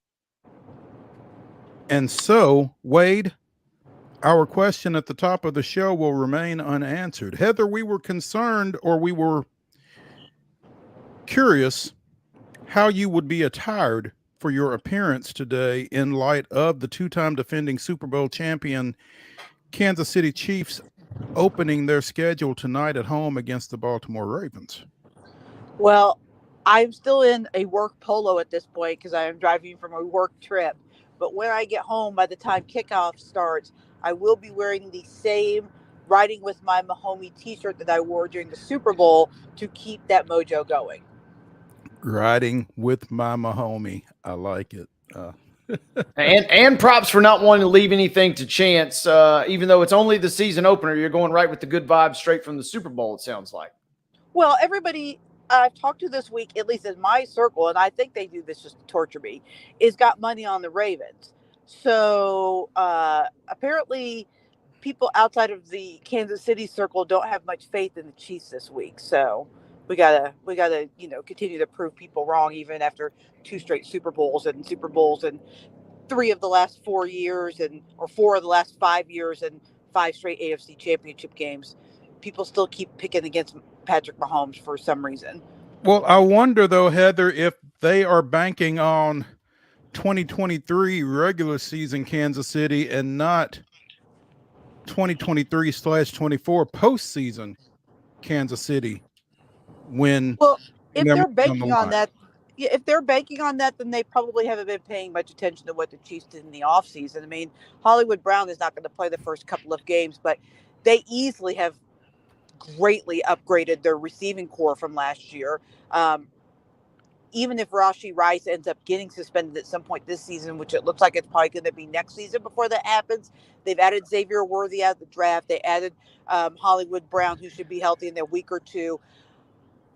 Juju Smith-Schuster, who was their top receiver 2 years ago on the Super Bowl, is back. He is the fourth receiver in the receiving corps right now. McCole Hardman, who caught the game-winning touchdown last year in the Super Bowl, is now their seventh receiver on their depth chart. So they've upgraded quite a bit in the receiving corps, and so, you know, I mean, I just can't imagine that regular season Chiefs, at least on offense, are going to show up at any point this season. Hey, she just gave a lot of great points, a lot of salient facts, and well thought out arguments. But the real stat potentially you need to know, guys, for tonight is that Taylor Swift is 10-3 in games in which she attends, 5-2 at home, and supposedly she's going to be there tonight. So I mean, that seems pretty good. Yeah, that's the only stat that matters. Thank goodness. I mean, that's what the NBC execs are hoping is the only stat that matters. That is for sure, to get those ratings up for tonight. Okay, so what's the over under on Taylor Swift appearances on camera? Oh, that's a good question. Is there a number? There was during the Super Bowl. Over. Say what? What's that, Heather? Our newsroom put it at 7, and I said over. Can you guys hear me? Yes. Okay, Hello? so your newsroom said 7. Our newsroom. Yes, and I said over. And you said over. Yeah, I said over. Well, she just has a way of finding herself next to like Brittany Mahomes, and anytime they score a touchdown, those two are celebrating, and there's a cutaway to that. So there you go, Heather. The extra day kind of put us a day further from Darlington, but you know, how shocked were you that Chase Briscoe won the regular season finale over the weekend? Not as shocked as most. Chase is pretty good there at Darlington, and I just had a feeling when the race started that he was going to win the race. I don't know what it was. I guess because I interviewed him this last week. He was very confident to run at Darlington. Felt really good about his race, and he was good from qualifying to the start of the race and throughout the entire race. So, I mean, good on them. This is a team, and this is something that's very unique about NASCAR. This is a team that's not going to exist next year. They're shuttering their doors. He is out of there. And for them to push, to continue to try to, you know, when some of these guys are going to have jobs next year. Chase has a job next year, but some of the employees, you know, the crew members still don't have jobs next year. To win and to get into the playoffs, I mean, that's a great story, and just amazing from those guys at Stewart Haas Racing that they are pressing through this and still trying to get that ultimate prize, even though, you know, it'd be very easy just to walk away and quit because the organization is shutting down. They said no. We can do this, and we're going to go out and we're going to go try to win a championship. And that's really where their mind is. It's kind of like, you know, we've seen so often with conference realignment and that kind of things, teams winning championships as they go out the door. I mean, that would be huge if somehow Briscoe could win this thing as Stewart Haas gets ready to shut down. Yeah. And he told me, you know, he's this before because when he was running in the truck series, he was running for Brad Keselowski Racing, and they announced in mid-July when they were shutting down their doors, and they went out and continued to win races. But I think it's a very hard thing to do. Like, it doesn't happen a ton when guys either get dismissed from race teams or, in this case, the organization shuts their doors. But we've had this happen in back-to-back weeks because last week Harrison Burton won at Daytona. He's not in that car next year. He's been basically fired from that job.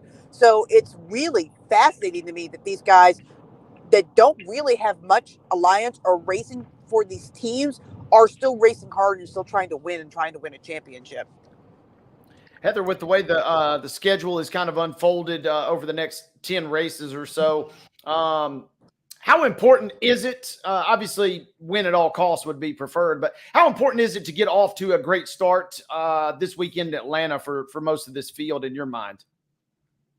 It's this race in Atlanta is really important, and this the way that the schedule worked out this year because of the Olympics and because Darlington had to be out of the playoffs because it has that traditional Labor Day weekend date. And so it basically flipped race weekends with Atlanta and Daytona. They kind of did a 3-race shuffle or whatever. This first round is filled with landmines because Atlanta, now that it races like a super speedway, is very much a wild card type race.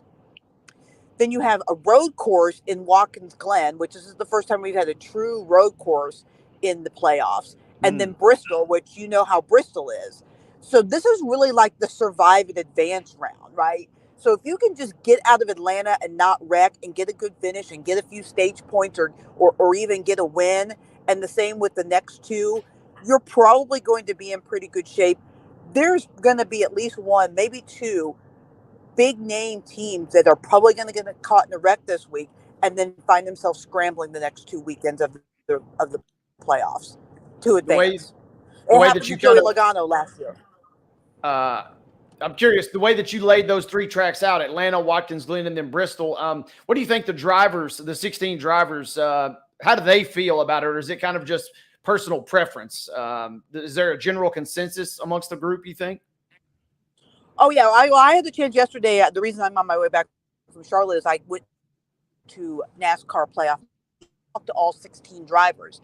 And the general consensus is this is as tough a round. You know, there are definitely tougher tracks in this per se, maybe, but as a round, as a collective, this is as tough a round as there has been in the playoffs, because generally in the past, these playoffs have had at least 1.5 miles or intermediate sized track in every round, and there's not one. It's wild card.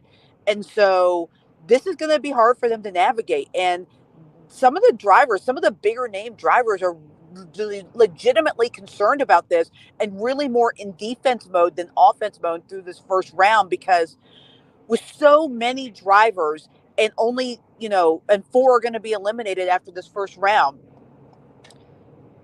there are going to be people that have trouble and don't survive only because they wrecked. And so the most important thing is just not to wreck, just to get something out of every week. What type racing does that make for, Heather? Well, it could make for some desperation at Bristol for sure. I think that drivers will be playoff drivers, unless you're somebody at the back of the field, like a Daniel Suarez, like a Harrison Burton, Chase Briscoe, that has nothing to lose by going forward at Atlanta. I think you're going to find the guys at the front of the track be a little bit more, front of the playoff pack, a little bit more conservative at Atlanta, because again, you just don't want to wreck. Like, you've got a lead, you're in. As long as you just maintain where you are, you're going to advance in the next round. So you don't want to screw up. That's what happened to Joey Logano last year. He had 2 really bad races and then came to Bristol and got wrecked on like lap 12 or something, and didn't advance out of the first round, which for a guy like Joey Logano is pretty much unheard of.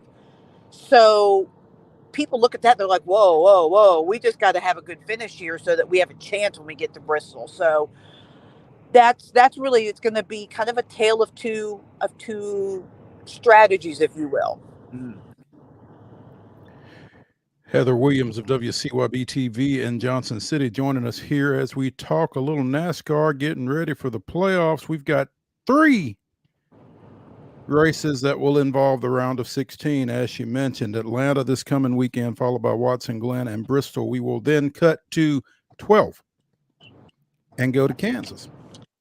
Yeah, and that second round is Kansas, Talladega, and the Roval at Charlotte. And, obviously Talladega and the Roval are tough, but you've got 1.5 miles in Kansas, so it's a little bit less of a wild card track. That's why this first round is so crazy. So the first round is less about winning than not losing. If you're at the front of the pack, for sure. Now, like I said, those guys at the back, they're so far behind in points. They don't have a ton of playoff points that they're going to go for the win, especially at Atlanta, because that's a track where anyone can win. Harrison Burton is going to Atlanta thinking, I got to win. Probably Daniel Suarez, the same thing, and he won theirs, when they were there the first time. So why wouldn't he think he could win again? But if you're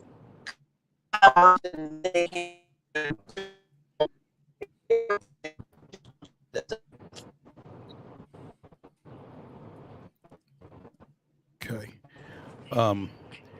We're having some connectivity issues with Heather. She's kind of in and out just a little bit because she is on the road heading back from Charlotte to Johnson City. Yeah, we've got you now. Yeah. Okay. We have hesitated to ask you who you like, but I mean, you've pretty well kind of laid it out that the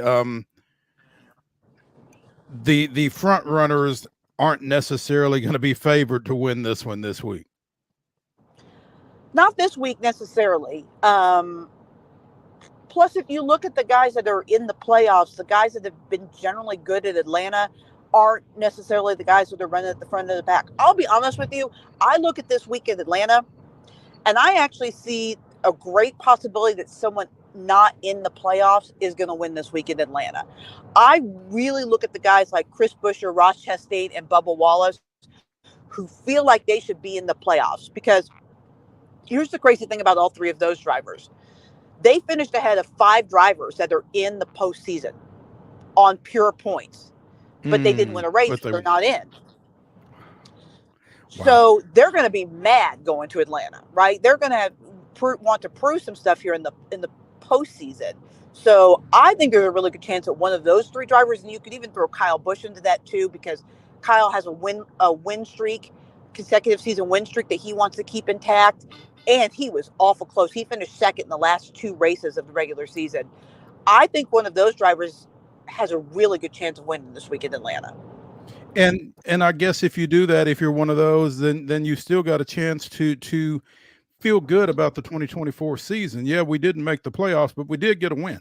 Mm-hmm. Well, and there's also the race outside the playoffs, right? Because the way they pay out money, the way they pay out regular season, the championship money, 16th pays more than 17th, 16th pays more than 20th. So those guys are all wanting to be 17th, right? So, they're still racing for something, even if it's not a championship. They're still racing for that money, for that points payoff, and for wins. And it keeps the, I don't want to say tanking, but it kind of keeps, an element of competitive camaraderie still out there, it sounds like.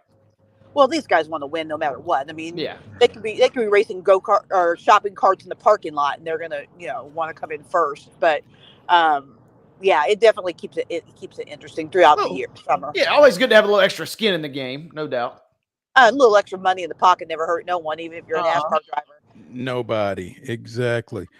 Heather Williams of WCYB TV out of Johnson City, our NASCAR analyst, joining us here on Main Street Sports today as she returns from Charlotte, picking up knowledge, getting ready for this weekend's initial playoff race of the Cup Series at Atlanta. Heather, we appreciate you taking some time with us. Be safe as you head home and enjoy the game. Yeah, go Chiefs. We'll talk to you when we return here on Main Street Sports today, presented by TOA of Columbia. It's the final segment of Throwback Thursday, and it's the grab bag. Let's jump into it when we come back to the Lee Company studios after this.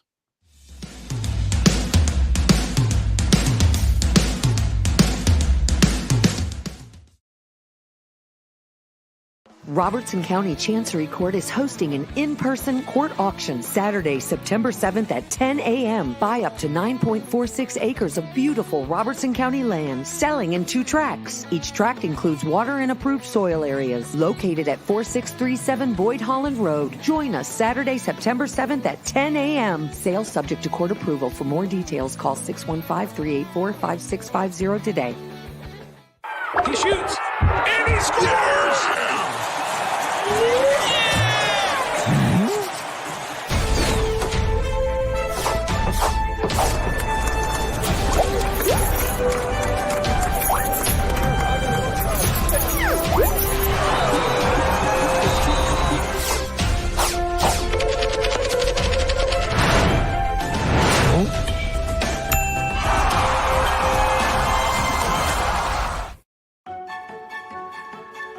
So, you want to be a part of the Busy Bee team, huh?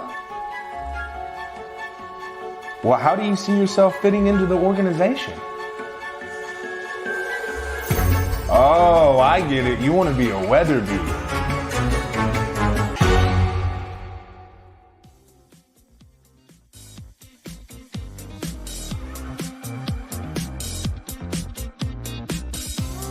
It's the final segment of Throwback Thursday here on Main Street Sports Today, presented by the Tennessee Orthopedic Alliance of Columbia. That's Wade Dealey. I'm Maurice Patton, and let's open the grab bag as we kind of tiptoed into it in the last segment. NFL regular season opens tonight in Kansas City as the Baltimore Ravens take on the two-time defending Super Bowl champion Kansas City Chiefs. And as Heather made sure we knew, that does mean something.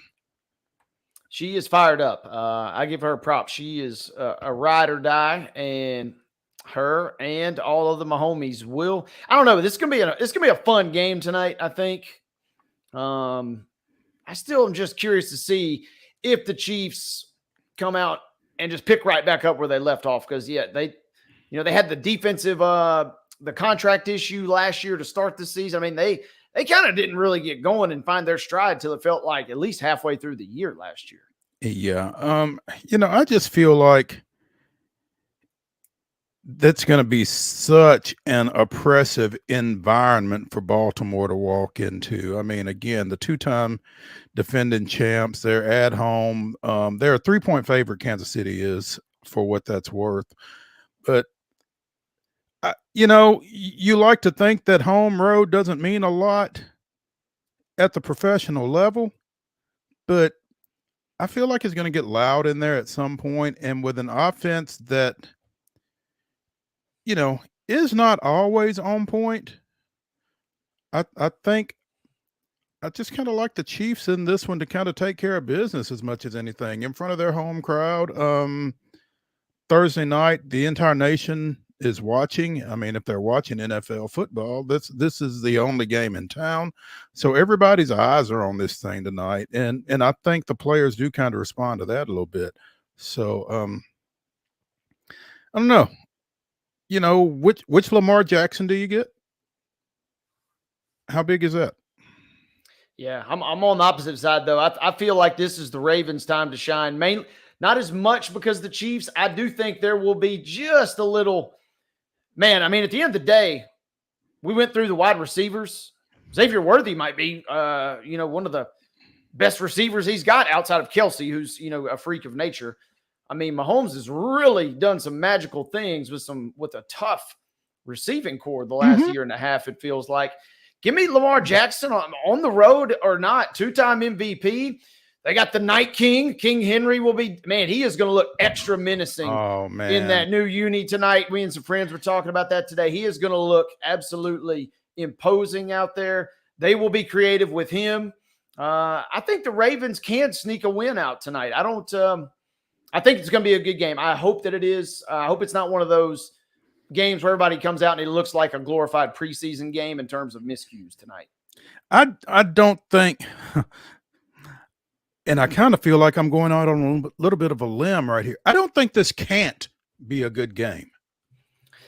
I hope not. And the X factor, we talked a lot about the Ravens and special teams. Let's see what maybe they can dial up with the new kickoff tonight. Be interesting to see. What if the game turned on a special teams on play? A return? Man, they do it better than anybody. Well, but again, and we've mentioned his name a lot here in the last few minutes. I assume Xavier Worthy is going to be back for Kansas City, returning. That I'm unaware of, but that would be fun. I mean, if I was playing Madden, that's the first thing I'm doing is I'm putting the fastest guy back there. Right. Now, as far as what their actual, let's see, according to ESPN, take this for what it's worth, their depth chart, they have Hardeman listed as your kick returner. They do have Xavier Worthy listed as your punt returner. Okay. Sky Moore and Carson Steele whoever that is, will be listed, or your again Chiefs receivers. He'll end up catching 15 touchdowns this year. But Carson Steele, not super familiar with his game, but he's listed as your third kick returner at the moment. Interesting. Okay. We also get, well, some people get NFL tomorrow night. We won't because we'll be otherwise occupied. But again, Green Bay and Philadelphia play in Brazil tomorrow night. And it's one of 5 international games for the 2024 season. And that slate is expected to expand to 7 for next year, according to Roger Goodell's conversation with Pat McAfee this week. It's being reported on CBS Sports, but they are looking at London, obviously, Germany, Madrid, and then going back to Mexico City, going to Paris, following the NCAA to Dublin, and Melbourne, Australia is an option for 2025, apparently. That would be fun. That will be chaotic as all get out in terms of travel, but that would be awesome. Yeah. Man, I just feel like you're asking the players to do a lot when you start talking about Australia. And like you said, the travel and the time change and everything else, it's getting to be a lot. I don't know. Yeah. Good to hear that Mexico City is back on the cards. Who's it? The Chiefs and the Rams. I think they're still scoring points from the last time they were down there. So give me any game. Give me any 2 teams every year in Mexico City and just say, you're not allowed to run the ball. You just got to throw because the offense there is fun. I do think Paris would be kind of cool. It seems like London, went to the Titans game last year in London. And even though that was at the tail end of all of those games during their London series, the locals were still just as excited to watch the Titans play. I mean, and it wasn't at that time, especially we weren't talking about exactly a great Titans team. So, I mean, the interest is there. The crazy thing is, we could get into this more tomorrow, but the wildest thing about tomorrow night's game, I don't know who made the call or who booked first, but Brazil has a home World Cup qualifying soccer match tomorrow night at the same time as this game. Oh, goodness. So I got news for the NFL. If your attempt to grow the game in Brazil was there, going up against World Cup doesn't help that. Not many folks watching that, no. So that is going to be fascinating. Brazil's been in the news for a lot of reasons lately. I don't know that we'll get a pure ratings breakdown from the Brazilian contingent, but they have a home soccer match versus Ecuador tomorrow night in World Cup qualification while the Eagles and Packers are duking it out. Counterproductive, maybe? Seems like it. Yeah, if your goal is to overthrow soccer, you can't schedule a game up against soccer. No, you cannot. You cannot. Not in Brazil. Yeah. Real quick before we get out of here, apparently the Big 12 and UConn are stepping away from the table.